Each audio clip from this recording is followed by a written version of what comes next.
এসেছো খালি হাতে, যাবে তুমি খালি হাতে। যেদিন এসেছিলে তুমি সঙ্গে কিছু নিয়ে আসো না, আরে যেদিন ভব ছেড়ে চলে যাবে তুমি সাথে কিছু নিয়ে যাবে না। তাহলে যাবে কি তোমার কর্মফল। কতদিন তুমি সাধু সঙ্গ করেছো, কতদিন ভক্ত চরণ আশ্রয় করেছো, কতদিন একাদশী করছো, কতদিন হরিবাসরে বসেছো, কতদিন ভাগবত আসরে বসে ভাগবত কথা শ্রবণ করেছো। এই ভালো ভালো কর্মগুলো তোমার সাথে যাবে, আর কেউ যাবে না। কিন্তু মায়েরা আমরা সবাই আগলে বসে আছি, ছেলে আমারে, মেয়ে আমারে, জায়গায় আমারে, জমি আমারে, বিষয় আমারে, বৈভব। কিন্তু যতই আমারে আমারে করো না কেন, একবারই যদি বাঁশি বেজে যায় পড়ে থাকবে সরকারি খানা। তাহলে এই জগতে তোমার কেউ নয়, কেউ কারোর নয়।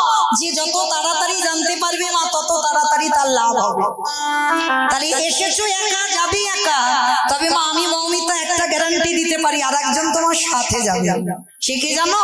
সে বড় লোক হোক আর গরিব হোক বাবা, যার বাড়িতে আছে তো খুব ভালো, আর যার বাড়িতে নাই দুটো জিনিস ভাড়া করতে হবে। একটা হলো খোল, একটা হলো করতাল। আর পিছনে বাজবে বলো হরি হরি বল, বলো হরি হরি বল। কি মাইরা আপনাদের এদিকে বাজে তো? আচ্ছা, তাহলে আপনাদের এদিকেও বাজে, আমার ডায়মন্ড হারবার এলাকায়ও বাজে। তাহলে ভালো করে একটু হিসাব করে দেখেন বাবা, বাস্তবের সঙ্গে মিলিয়ে দেখেন। ঠাকুর বিসর্জন করতে যাচ্ছ তখন বড় বড় ডিজে বক্স বাজছে, বাজছে না? এখানেও বাজে। আমাদের ওদিকে এমন বাজবে বাবা যেন হার্ট ব্লক হয়ে যাচ্ছে। তাহলে ঠাকুর বিসর্জনে যাচ্ছ তখন তুমি বক্স বাজিয়ে যাচ্ছ, আর যেদিন আমাদের দেহ বিসর্জন হবে সেদিন কি লরিতে করে একটা বক্স বাজি গেলে হতো না? তাহলে মায়েরা কি বুঝলাম? হরি ছাড়া, হরি নাম ছাড়া, ভগবানের কৃপা ছাড়া, ভগবানের চরণ আশ্রয় ছাড়া আমাদের জীবনে কোনো গতি নাই, গতি নাই, গতি নাই। তাহলে চলো সেই গুরুচরণ আশ্রয় করে আজকে সবাই আমরা যে বাড়িতে উপস্থিত হয়েছি, তোমাইরা ভগবত কৃপা, এই যে ভগবানের এত সুন্দর হরিবাসরটা সাজানো, এত হাজার হাজার টাকা, লাখ লাখ টাকা ব্যয় করা। আমি জানি বাবা, আমরা কীর্তনিয়া তো বুঝি। এই যে বাবা এত বয়সে আমাদের দক্ষিণ 24 পরগনা উনি একজন, এখনো বাবা কীর্তনে গেলে বাবা গাছে পালাতে এখনো লোক ভর্তি হয়ে যাবে। আজকের এত কষ্ট করেও মানুষটার হরিবাসরে দাঁড়াতেও কষ্ট হয়। সেই মানুষটা তবু বাবা ওই হরিনাম করে, এই ভগবানের নাম কথা বলে অর্থ উপার্জন করে ভক্ত সেবা, হরিনাম সংকীর্তনের আয়োজন করে। তো আপনারা আশীর্বাদ করবেন বাবা, যেন আমৃত্যুকাল, মৃত্যুর আগের দিন পর্যন্ত এইভাবে যেন হরি কথা, কৃষ্ণ কথা ভগবানের সামনে আমাদের মতো অধম কীর্তনিয়াদের এনে শোনাতে পারে। এইভাবে যেন ভগবানের নাম করে যে অর্থ রোজগার করে, সেই অর্থ দিয়ে যেন ভগবত সেবার কাজে লাগাতে পারে। নিতাই গৌর প্রেমানন্দে। তো যাই হোক, আপনারাও গ্রাম প্রতিবেশী যারা ভালোবাসেন আগিয়ে আসবেন, কারণ এই যে ভগবানের কাজে এটা তো বাবা কারোর একার সম্পদ নয়। এই যে হরিনাম কারোর একার সম্পদ নয়, ব্যক্তিগত হলেও সবার, এইটা মনে রাখতে হবে। ব্যক্তিগত কীর্তন ঠিক কথা, কিন্তু সবার, কারণ ভগবান তো কারোর একার নয়, ভগবান চোরেরও হয়, ভগবান সাধুরও হয়। তাহলে ভগবান সবার। তো আপনারা যতজন এসেছেন আশীর্বাদ করবেন, এই বাড়ির আত্মীয়, বন্ধু বান্ধব, পরিজন, যত ছাত্রছাত্রী যারা সবাই আছে, সবার যেন অন্তিম সময় পর্যন্ত এইভাবে গৌর গোবিন্দ কৃপা থাকে, মন মতি থাকে। নিতাই গৌর প্রেমা হরি হরি। তো চলেন আজকে আমরা সবাই মায়েরা কিছুক্ষণ হলেও যেতে হবে সে ধাম নদিয়া নবদ্বীপ ধাম। শুধু আমি বলি নয়, আমি তো কীর্তন জগতে সব থেকে কনিষ্ঠা। যত যত কীর্তনী আছে সবাইকে আগে আমার দুটো ছেলেকে ডাকতে হবে। এক হলো আমার নিতাই চা, এক হলো আমার গৌর চা। তবে মা আমার ছেলে নয়, আমাদের ছেলে, সবার ছেলে। কারণ ওই দুটো ছেলেকে বাদ দিয়ে তো কীর্তন হবে না। কেন? সংকীর্তন পিতা শ্রীকৃষ্ণ চৈতন্য, সংকীর্তন যজ্ঞে তারি যেই ভজে সেই বড় ধন্য। তাহলে কীর্তনের প্রারম্ভে বাবা আমার গৌরকে যদি ডাকা না হয়, তাহলে রাধা গোবিন্দের তো লীলা আস্বাদন হবে না। কারণ গৌর যদি না আসতো, আমার রাধা কৃষ্ণের প্রেম মহিমা আমরা কেউ জানতে পারতাম না। তো চলেন আজকে নবদ্বীপের মাটিতে গিয়ে দেখবো যিনি সত্যতে নারায়ণ, ত্রেতাতে রাম, দ্বাপরে কৃষ্ণ, কলিতে গৌরাঙ্গ। তো যে তিথি, যে সময়, যেখানে প্রভু আমার এসেছিলেন, পৃথিবীতে কোনো সাধারণ ভক্তের ডাকে আসেন, এসেছিল কার ডাকে? না, শান্তিপুরের মাটিতে বাবা বুড়ো অদ্বৈত আচার্য গোসাই। আচ্ছা বলেন তো বাবা, পৃথিবীতে তো ভক্তের অভাব নাই, হাজার হাজার ভক্ত আছে, লাখ লাখ ভক্ত আছে, কোটি কোটি ভক্ত আছে, ভক্তের অভাব নাই। তাহলে এত ভক্ত থাকা সত্ত্বেও একেবারে শান্তিপুরে বুড়ো মালির ডাকে আসতে হলো কেন? কারণটা তো নিশ্চয়ই আছে বাবা। কারণ যদি না থাকতো, ভগবানকে কেন বা 12 বছর তুলসী বাসিয়ে ডাকবে? আর যে মানুষটা ডেকেছিল আমার মহাপ্রভুর থেকে 52 বছরের বড় ছিল। তাহলে আজকে আমরা জানবো কৃষ্ণ কলিযুগে যেদিন গৌর হয়ে এলো, নবদ্বীপের অবস্থাটা কেমন ছিল জানো? আজ নদীগা উদয়গিরি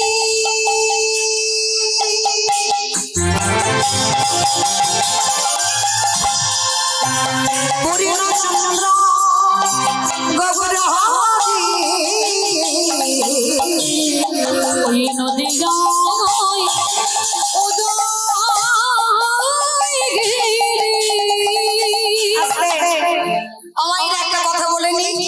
ঝগড়া করতে গেলে প্রথমে করে নেওয়া ভালো, আর মাঝ রাস্তায় গিয়ে যদি ঝগড়া করি তাহলে তো মারামারি হয়ে যাবে। তাহলে আগে ঝগড়াটা করে নি। এই যে কীর্তন, কীর্তন শুনতে গেলে ভগবানের জন্য একটু কাজকর্ম করতে হয়। কি মা জানেন তো কাজকর্মগুলো কি কি? শঙ্করধ্বনি, উলুধ্বনি, আর যাদের দুটো বাহু আছে প্রেম সে আত্মনিবেদনম। কি ভাইরা, সবার হাত এসেছে তো? কই একবার দেখান তো। নিতাই গৌর প্রেমানন্দে হরি বল, হরি বল। কই দেখি একটু প্রেম সে উলুধ্বনি দেন তো দেখি একবার। আজ নদীগা উদয়গিরি আমার গোরানি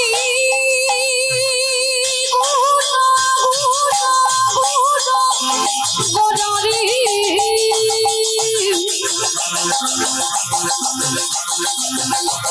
গোরা গোরা গোরা গোরারি গোরা গোরারি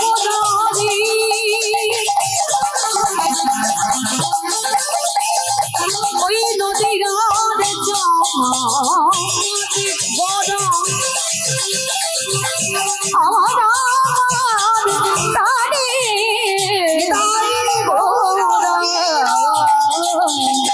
নদিয়া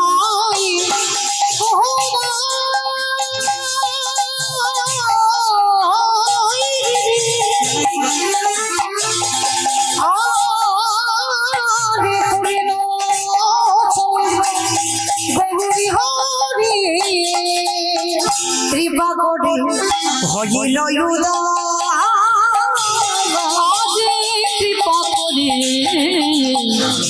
হইল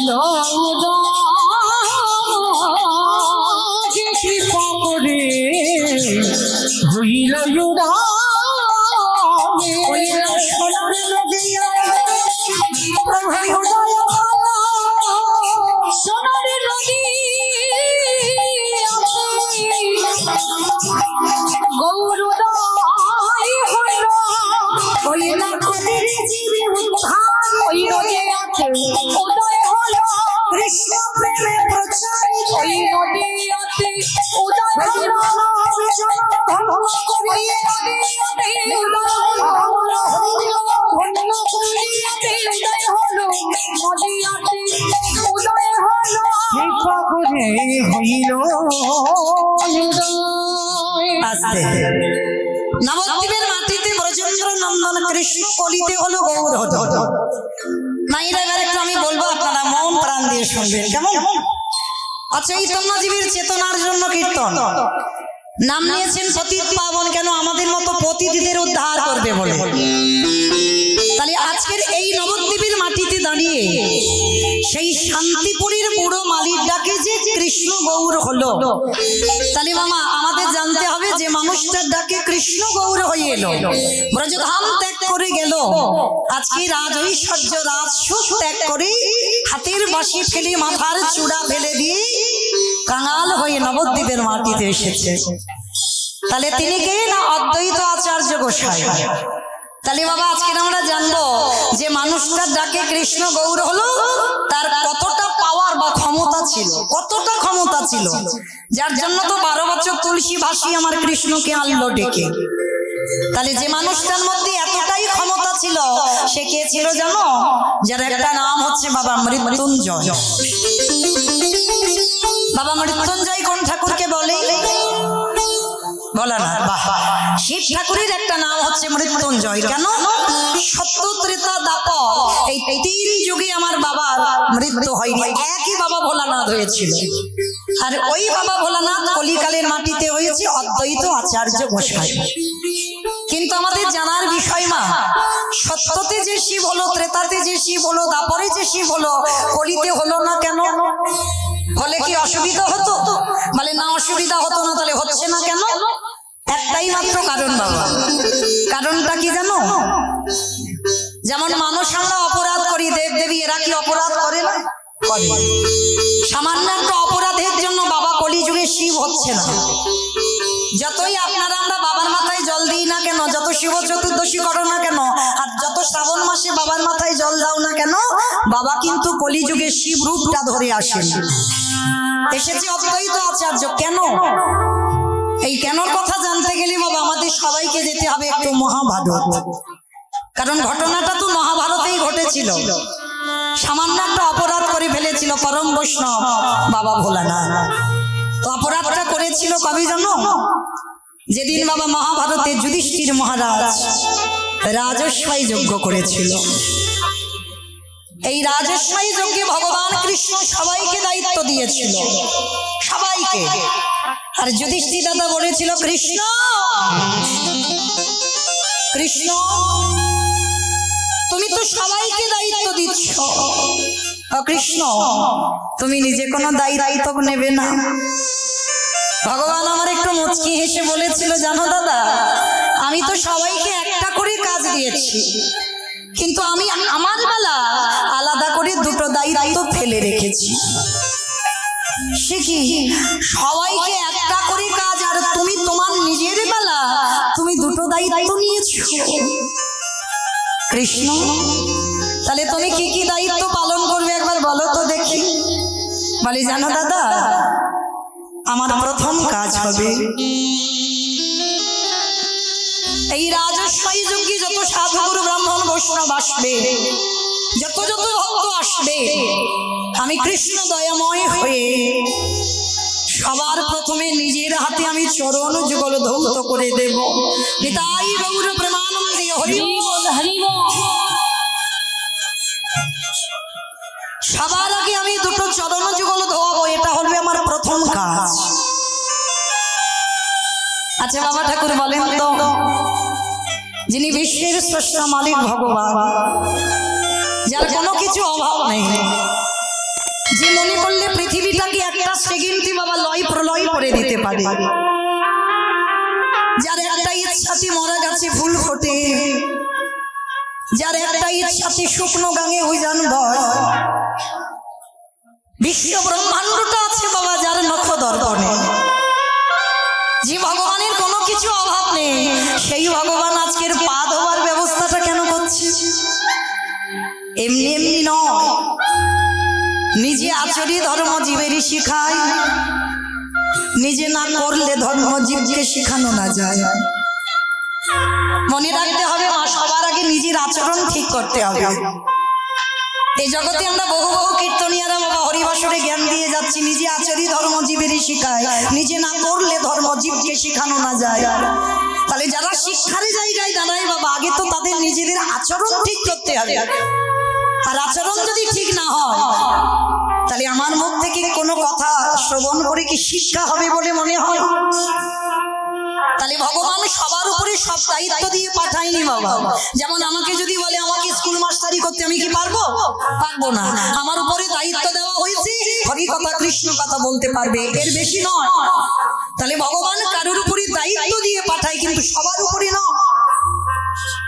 তাহলে ভগবান নিজে আচরণ করে রাজস্বাই যজ্ঞে শেখাচ্ছে, যত যত ভক্ত আছে সবার চরণ যুগল ধৌত করাবে।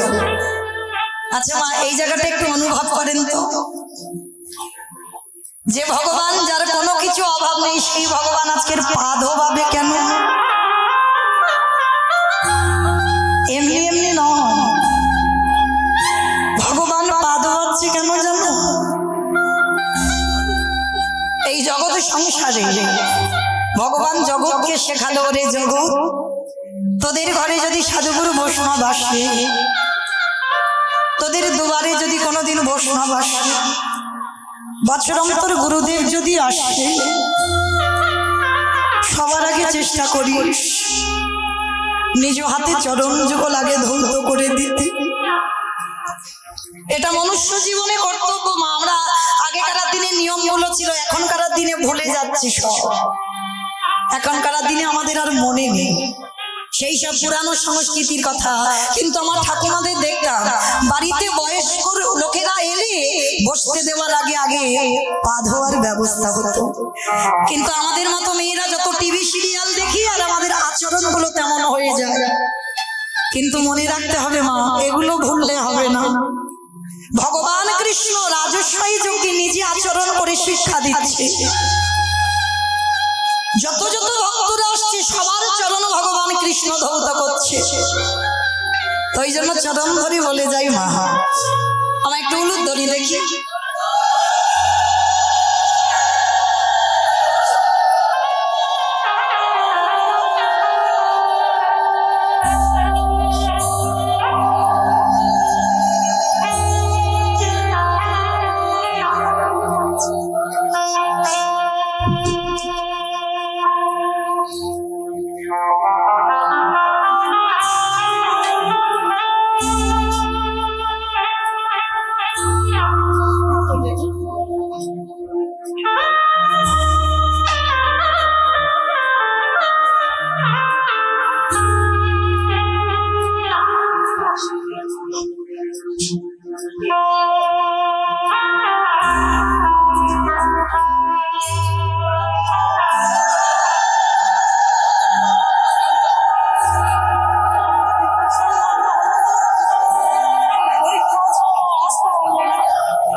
নিতাই গৌর কৃষ্ণ প্রেমানন্দে। হরি বল হরি বল হরি বল।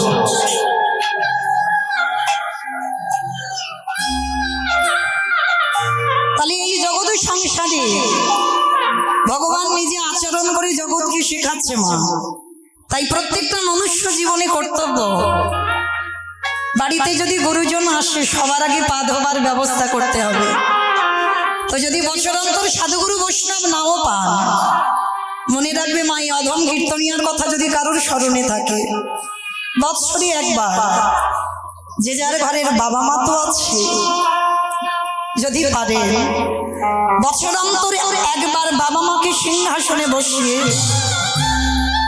বছরে যেমন ভগবানকে সেবা দাও, ভগবানকে পূজা দাও, ভগবানকে খেতে দাও, ঠিক বছরান্তর একবার সিংহাসনে বাবা মাকে বসিয়ে নিজের হাতে দুটো চরণ যুগল ধৌত করে নিজের হাতে একবার যত্ন করে খাইয়ে দিও।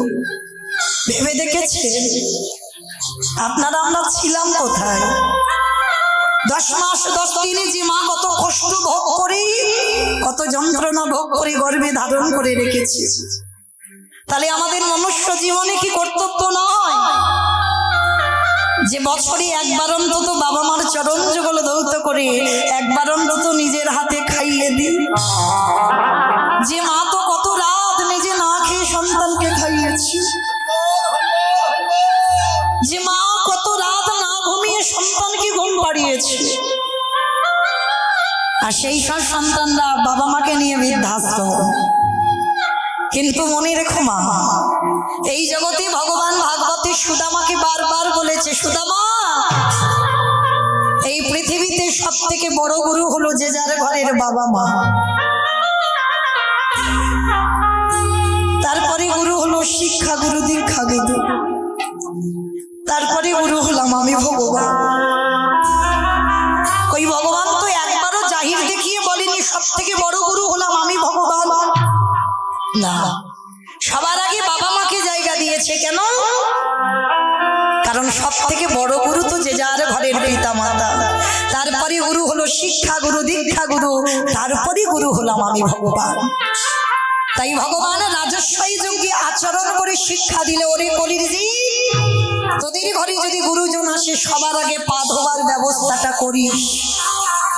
আর ভগবান শুধু পা ধোবানো নয় বাবা, আরো একটা কাজ করেছিল।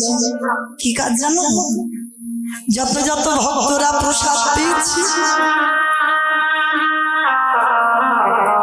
কৃষ্ণ দয়াময়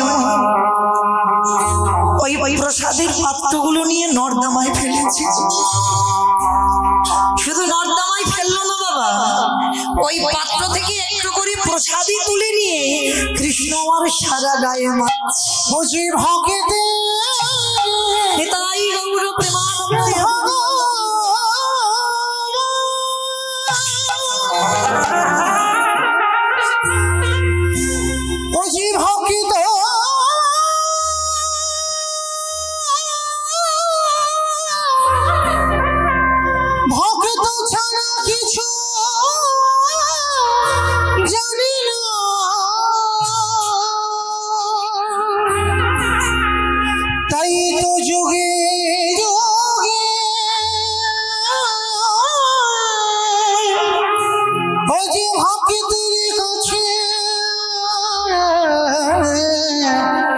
ছুটে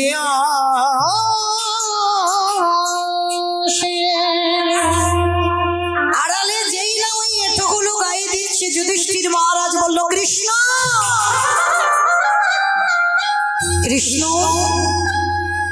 ভক্তদের চরণ ধোয়া শেষ মেনে নেওয়া যায়, ভক্তদের এঁঠো পাতাগুলো নর্দমায় ফেলছিস মেনে নেওয়া যায়, কিন্তু কৃষ্ণ ভক্তদের এঁঠোগুলো নিয়ে তুই গায়ে মারছিস কেন? ভগবান কথাটা শোনার সঙ্গে সঙ্গে বলেছিল, দাদা গো, এই জগতের সমস্যা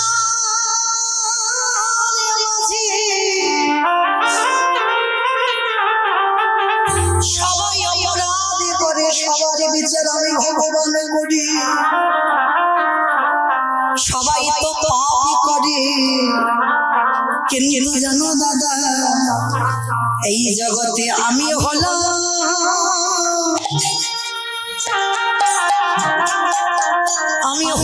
মহাপাপী।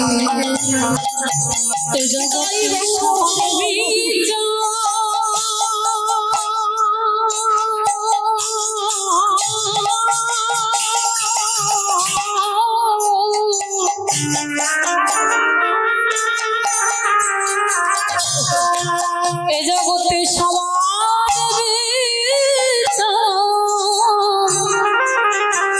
বিচার করে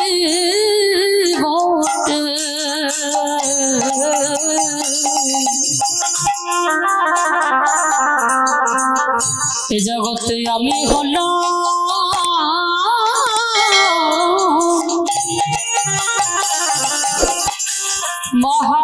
মহাপাপী। অরে কৃষ্ণ রে, অরে কৃষ্ণ,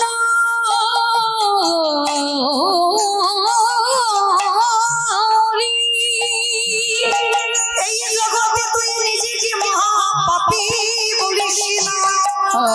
বলে দাদা, বলতে হবে না, জগতে যারা জানে ঠিক জানে, সবাই তো পাপ করে, সবার বিচার আমি কৃষ্ণ করি, কিন্তু বাবা যে বিচারের জায়গায় বসে সে বিচারক যদি ভুল করে তাহলে তার বিচার করবে কি? ভগবান বলে, আমার বিচারে কারোর করতে লাগে না, আমার বিচার আমি নিজে নিজে করি। কৃষ্ণ, তা তুই যে নিজেকে বলছিস মহাপাপী, কি এমন পাপ করেছিস? বলে, জানো দাদা, পাপটা তো আমি দাপর যুগে কৃষ্ণ অবতারই করিনি, করেছিলাম কবে জানো? ত্রেতা যুগে রঘুপতি রামচন্দ্রের অবতারে, রাম অবতারে পাপ করেছিস। কি পাপ? বলে, দাদা গো, আমি জেনে শুনি একটা মণিপুত্রকে হত্যা করিলাম। মণিপুত্র সেটাকে বলে বিশ্বেশ্বর মুনির ছেলে, যার নাম ছিল রাবণ। রাবণকে আমি নিজের হাতে হত্যা করেছি, আর সেই রাবণকে মেরে অকাল বোধন দুর্গা পূজা করি যে রাবণ নিধন হলো, আর তাতে আমি রামচন্দ্র আমার মাথা থেকে পায়ের নখ পর্যন্ত পাপী হয়ে যায়। যুধিষ্ঠির মহারাজ খিলখিল করে হেসে উঠেছে, কৃষ্ণ তুই তো হাসির কথা শোনালি, রাবণের মতো ব্যক্তিকে মারলে বলে দাদা গো, এই জগতে সবাই মানুষের বাইরে দেখে বিচার করে, কি মা দেখবেন কোন কোন ব্যক্তির বাইরেটা খুব কঠিন হয়, মানে এতটা কঠিন দেখলে মনে হবে লোকটা মোটে ভালো নয়, কিন্তু যতদিন না তুমি তার সঙ্গে মেলামেশা করবে ততদিন তুমি বুঝতে পারবে না মানুষটার মনটা কেমন। তা রাবণকে সবাই বলে খারাপ, কেন ভগবানের বউ চুরি করে আনলো, কিন্তু না, এই যে বউটা চুরি করে এনেছিল কেন জানো, নারী তো শুধু ভোগের নয়, কেউ যদি মনে করে নারী ভোগের, তার কাছে সারা জীবন ভোগের হয়। অসুরীদের অত্যাচারে দেবতারা স্বর্গ ছাড়ে, সেদিনে যদি 10 ভুজা নারী 10 হাতে যদি অসুর ধ্বংসনা করত, তাহলে দেবতারা যেত কোথায়? তাহলে নারী সাধনার, নারী ভজনের, নারী আরাধনা যে যেমন ভাবে নেবে তার কাছে তেমন। দেখেন চণ্ডী ঠাকুরের রামের চরণ ভজন করে পেল কৃষ্ণ চরণ, বিল্লমঙ্গল চিন্তামণির চরণ ভজন করে পেয়ে গেল গোবিন্দ চরণ, জয়দেব গোস্বামী মা পদ্মাবতীর চরণ সেবা করে পেল গোবিন্দ চরণ। তাহলে নারী সাধনার যে যেমন ভাবে নেবে, ঠিক সেই রকম রাবণ সীতা মাকে চুরি করেছিল, কেন? ভোগ করার জন্য নয়। তাহলে নিল কেন? না একটাই কারণ ছিল, ওই মায়ের চরণ সাধনা করবে। যদি সাধনা না করবে বাবা, যারা 10,000 বউ ছিল, তাহলে লঙ্কার মাটিতে কি একটা ঘর ফাঁকা ছিল না? নিশ্চয়ই ছিল। সীতা মাকে নিয়ে রেখেছিল কোথায়? মানে যেখানে শোকের ছায়া লাগে না সেইখানে সীতা মাকে রাখলো। তাহলে এই যে রাবণের কথা বাবা, আপনারা আমরা মাঝে মাঝে একটা কথা বলি, ওটা আপনাদের কথা নয়, আমাদের কারোর কথা নয়, ওটা রাবণ বলেছিল। কি কথা জানো? তুই হলি আমার ঘর শত্রু বিভীষণ। কি মা বলি না মাঝে মাঝে, যদি আমার ঘরের গল্প কারোর কাছে কেউ বলে দেয়, আমরা রাগের মাথায় বলে দিই তুই হলি ঘর শত্রু বিভীষণ। আমার খাবি আর আমার পড়বি, আর আমার ঘরের গল্পগুলো তুই বাইরে বলে বলে বেড়াবি। এই যে ঘর শত্রু বিভীষণ রাবণ বলেছিল কবে জানো? যেদিনে লঙ্কাতে ঘোষণা হয়েছিল মা রাম নাম করা চলবে না, আর যারা যারা রাম নাম করবে তাদের নাকি মৃত্যুদণ্ড দেওয়া হবে। আর সেই খবরটা পেয়ে বাবা লঙ্কাতে সবাই চুপচাপ, কেউ রামের নাম করে না, আর যদি বা করে সব মনের ভিতরে। কিন্তু মনে রেখো মা, প্রদীপের তলায় অন্ধকার, প্রদীপের তলায় অন্ধকার নয়। দেখবে অন্ধকার ঘরে প্রদীপটা জ্বালিয়ে দেবে, তেল দেবে, সলতে দেবে, প্রদীপটা জ্বলছে, ঘরটা সব আলো হয়ে গেল, আর ওর তলার দিকে তাকিয়ে দেখবে অন্ধকার। যে রাবণ ঘোষণা করলো রাম নাম করা যাবে না, আজকে সেই লঙ্কাতে রাতের অন্ধকারে বিভীষণ জানালা দরজা বন্ধ করে হারাম হারাম বলে কাঁদে,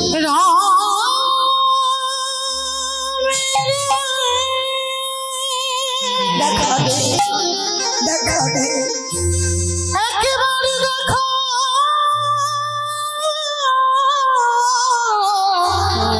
দেখা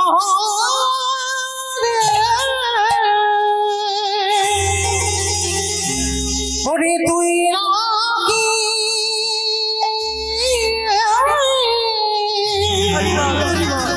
করুণা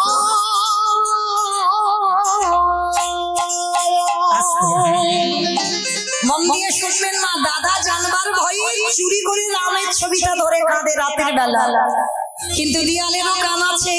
একজন কর্মচারী গিয়ে খবর দিল, মহারাজ মহারাজ আপনি তো বলেছেন যারা যারা রাম নাম করবে তাদের নাকি মৃত্যুদণ্ড দেওয়া হবে, চলেন দেখবে চলেন, এক্ষুনি আমি দেখে আসছি আপনার ভাই ঘরের দরজা বন্ধ করে রাম নাম বলে কাঁদছে। যেই না রাবণের কানে গেল, রাবণ পাগলের মতো ঊর্ধ্বশ্বাসে ছুটতে ছুটতে যাচ্ছে, আর গিয়ে যেই না দরজাটা খুলেছে দেখে না বাবা সত্যি রামের ছবিটা ধরে বিভীষণ কাঁদছে। পিছন থেকে কাউকে কিছু না বলে সজোরে গিয়ে রাবণ কি করেছে, একেবারে বিভীষণের বুকে লাথি মেরেছে।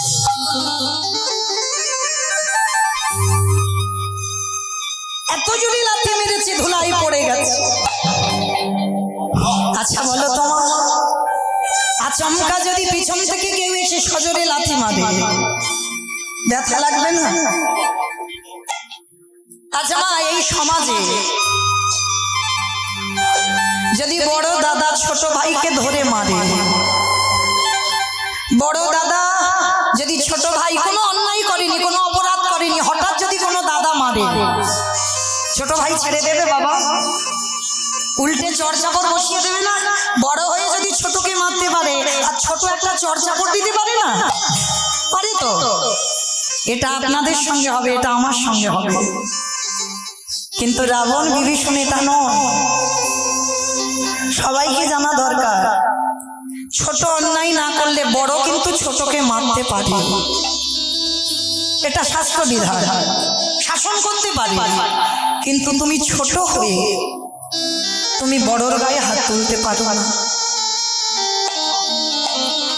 ছোট হয়ে তুমি বড়কে কটু কথা ভাষা বলতে পারো না। আর এই জগতে যারা করে,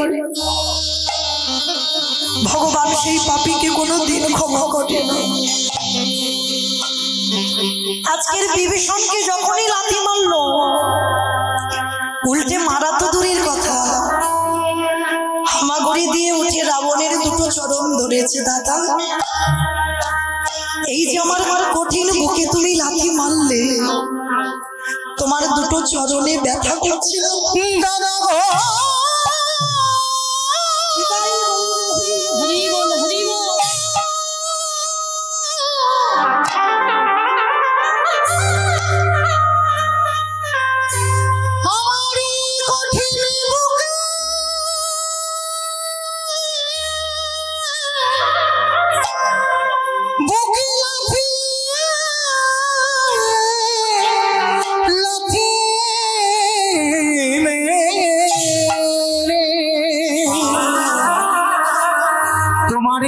কোমল চরণে কি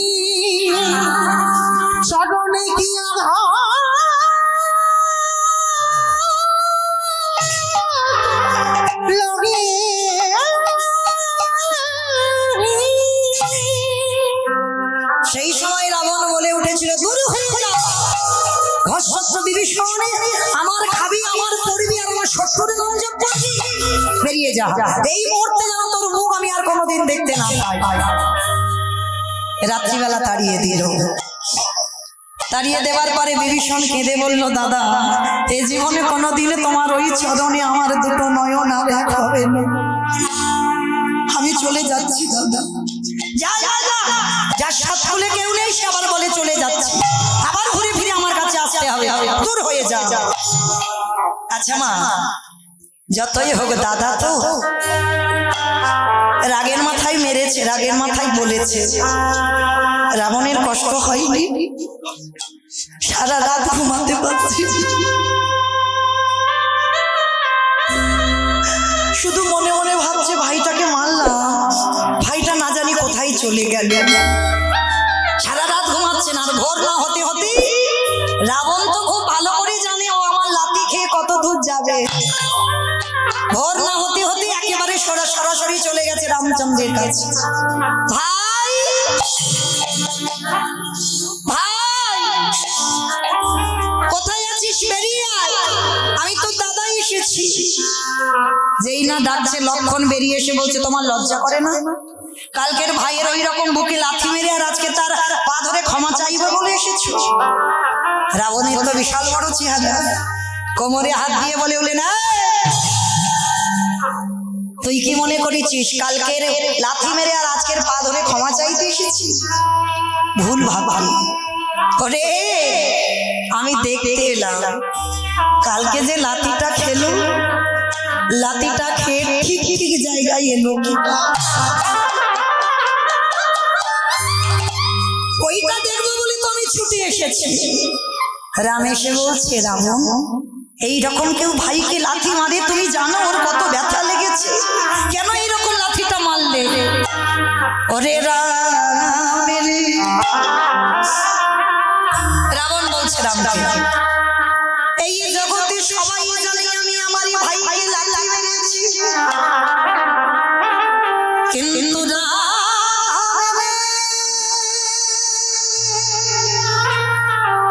ওটা তো কোনো সাধারণ লাথি ছিল না ওটা ছিল বৈরাগ্যের লাথি কত রাত কত দিন কত মাস কত দিন ধরে আমার ভাইকে দিচ্ছি আমি মনে মনে ভাবি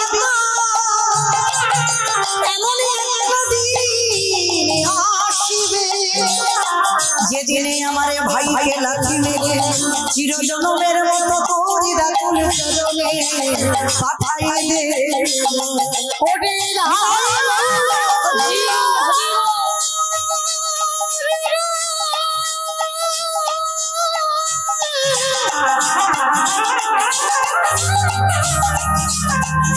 আমার ভাইয়ের বুকে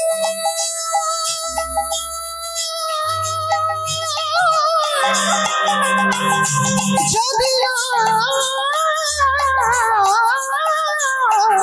লাফি মারিতাম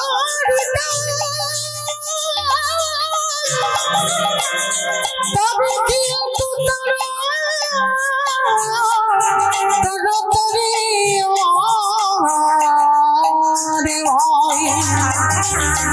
আমারে ভাই তোরে চরণে চরণে আসিবে পড়িত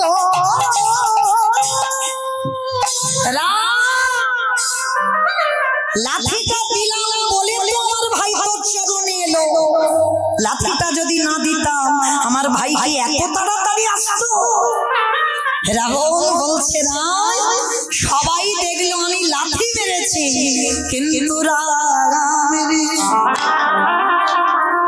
ওই লাঠিটা মেরে আমি কলির জীবকে একটা শিক্ষা দিলাম ভালো করে শুনবেন মা এই জায়গাটা রাবণ ভাইকে লাঠি মেরে আপনাদের আমাদের কি শিক্ষা দিল ওরে কলির জ্ঞানন্ধজি এই জগতের সংসার মাঝে সবাইকে একদিন লাঠি ঝাঁটা খেতে হবে ভালো করে শুনবেন সবাইকে খেতে হবে লাঠি ঝাঁটা তোমায় খেতে হবে কেন আজ তুমি দাঁড়াতে পারছো তুমি দুটো হাত দিয়ে গোবিন্দ সেবা করতে পারছো তুমি কানে কৃষ্ণ নাম শুনতে পারছো এই নয়নে ভগবান দেখতে পাচ্ছো তুমি বদনে কৃষ্ণ নামে বলতে পারছো তোমার 10 ইন্দ্রিয় চলছে কিন্তু যেদিন তুমি আর দাঁড়াতে পারবে না যেদিন তোমার দুটো হাত গোবিন্দ চরণে তুলসী দিতে পারবে না যেদিন তুমি কানে আর কিছু শুনতে পাবে না যেদিন তুমি চোখে আর দেখতে পাবে না যেদিন জিহ্বায় কৃষ্ণ বলতে পারবে না যেদিন তোমার 10টা ইন্দ্রিয় শীতল হয়ে যাবে যেদিন তুমি বিছানায় পায়খানা প্রস্রাব করবে এই সংসার তোমাকে দোতলা থেকে নিচের তলায় নামাবে পায়খানা করে পড়ে থাকবে একদিন ভালোবাসবে দুদিন ভালোবাসবে এক সপ্তাহ ভালোবাসবে 15 দিন ভালোবাসবে জোরে এক মাস ভালোবাসবে তারপরে তোমার লাঠি ঝাঁটা খেতে হবে রাবণ বলল কলির জ্ঞানন্ধজি শিশুকালে কৃষ্ণ ভজে কৃষ্ণ বাবা বসে যৌবনকালে কৃষ্ণ ভজে আসে মালা আসে বৃদ্ধ কালে কৃষ্ণ ভজে সময় থাকতে থাকতে যারা ওই ফোঁটা ফুলে গোবিন্দ চরণে দিতে যারা যৌবনকালে সেবা দিতে জানে তাদের সংসার আরে লাঠি ঝাঁটা দেয় না অনায়াসে তাদের গোবিন্দ চরণ প্রাপ্তি হয়ে যায়